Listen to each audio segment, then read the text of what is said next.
1986ஆம் ஆண்டு இந்திய ராணுவத்திற்கு பீரங்கிகள் வாங்குவதற்காக போபர்ஸ் நிறுவனத்திடம் போடப்பட்ட ஒப்பந்தம் தொடர்பாக இந்திய அரசியல் தலைவர்களுக்கும் அதிகாரிகளுக்கும் லஞ்சம் கொடுக்கப்பட்டதாக புகார் எழுந்தது. மேலும் நாடு முழுவதும் மிகப்பெரிய அதிர்வலியை ஏற்படுத்திய இந்த ஊழல் விவகாரத்தில் அப்போது பிரதமராக இருந்த ராஜீவ்காந்தி உட்பட காங்கிரஸ் கட்சியின் மூத்த தலைவர்கள் பெயரும் அடிபட்டது. இந்த நிலையில் 1989ஆம் ஆண்டு ராஜீவ்காந்தி அரசு மீதான போபர்ஸ் ஊழல் குற்றச்சாட்டுக்கு மத்தியில் அசாம் தவிர நாட்டின் அன்றைய 31 மாநிலங்கள் மற்றும் யூனியன் பிரதேசங்களைச் சேர்ந்த 529 மக்களவை பிரதிநிதிகளை தேர்ந்தெடுக்க 9வது மக்களவைத் தேர்தல் நடத்தப்பட்டது. 529 மக்களவை தொகுதிகளுக்கான இடங்களுக்கு 113 கட்சிகளின் வேட்பாளர்கள், 3713 சுயேட்சைகள் உட்பட 6160 பேர் போட்டியிட்டனர்.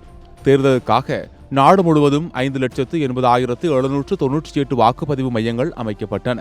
இந்த தேர்தலில் 18 வயது நிரம்பிய 49.89 கோடி பேர் வாக்களிக்க தகுதி பெற்றிருந்தனர். மேலும் வாக்காளர்களாக தகுதி பெறுவதற்கான வயது 21 18 குறைக்கப்பட்டிருந்தது.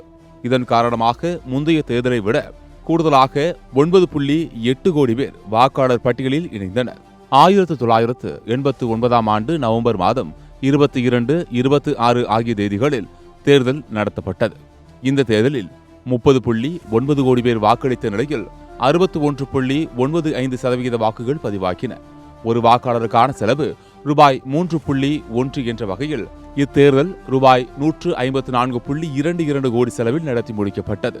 இந்த மக்களவைத் தேர்தலில் 412 தொகுதிகளில் இருந்து பொது பிரதிநிதிகளும், 78 தொகுதிகளில் இருந்து பட்டியலின சமூக பிரதிநிதிகளும், 39 தொகுதிகளில் இருந்து பழங்குடியின சமூக பிரதிநிதிகளும் மக்களவைக்கு தேர்ந்தெடுக்கப்பட்டனர். தேர்தலில் போட்டியிட்ட 198 பெண் வேட்பாளர்களில் 29 பேர் வெற்றி பெற்றனர். காங்கிரஸ் 197 இடங்களில் வென்றது. பிபி சிங் தலைமையிலான ஜனதா தளம் 143 இடங்களிலும், பாஜக 85 இடங்களிலும், மார்க்சிஸ்ட் கம்யூனிஸ்ட் கட்சி 33 இடங்களிலும், இந்திய கம்யூனிஸ்ட் மற்றும் சுயேட்சைகள் தலா 12 இடங்களிலும், அதிமுக 11 இடங்களிலும் வென்றன. காங்கிரஸ் கட்சி அதிக எண்ணிக்கையில் வெற்றி பெற்றாலும் தனிப்பெரும்பான்மை பெறவில்லை.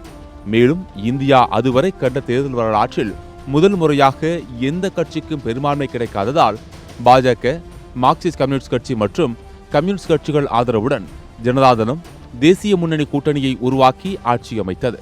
இதனையடுத்து பிபி சிங் பிரதமராக பொறுப்பேற்றார்.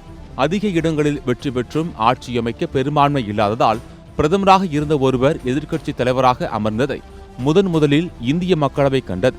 மேலும் இந்தியாவில் அமைந்த முதல் கூட்டணி ஆட்சிக்கு வழிகோலிய தேர்தல் என்ற வரலாற்று முக்கியத்துவத்தை பெற்றது 9வது மக்களவைத் தேர்தல்தான்.